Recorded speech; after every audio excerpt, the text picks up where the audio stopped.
আসসালামু আলাইকুম ভিউয়ার্স, আজকে হাঁটতে হাঁটতে চলে আসলাম হচ্ছে বিলের মাঝখানে।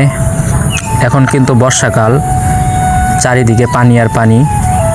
আপনাদেরকে দেখাবো একটি অপরূপ দৃশ্য, মনোরম দৃশ্য।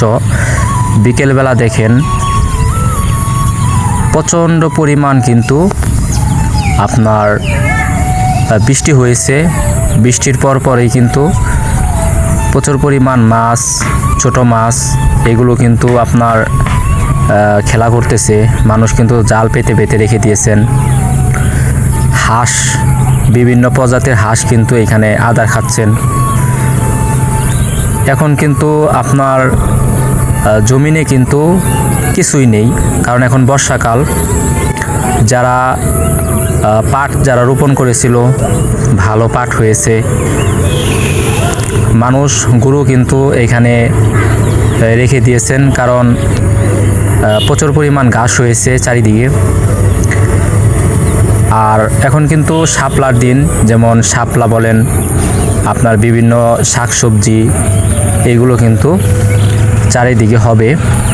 তার পাশাপাশি সবাই সাবধানে থাকবেন, কারণ বর্তমানে যেহেতু বর্ষাকাল, চারিদিকে কিন্তু সাপ, তারপর হচ্ছে বিভিন্ন প্রজাতির জীবজন্তু কিন্তু এখন চলে আসবে। মশা বলেন, এইগুলো হবে। তো এইগুলো থেকে আমরা সতর্ক থাকব, কারণ নিজেকে সুস্থ রাখাটাই হচ্ছে সবচেয়ে বেটার জীবন।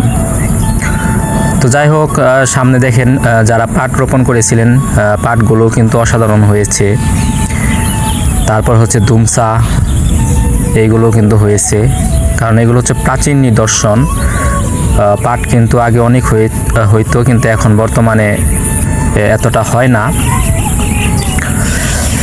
এগুলো কিন্তু জাগ দিবে পানির মধ্যে, কেটে কেটে কিন্তু রেখে দিয়েছেন পাটগুলো।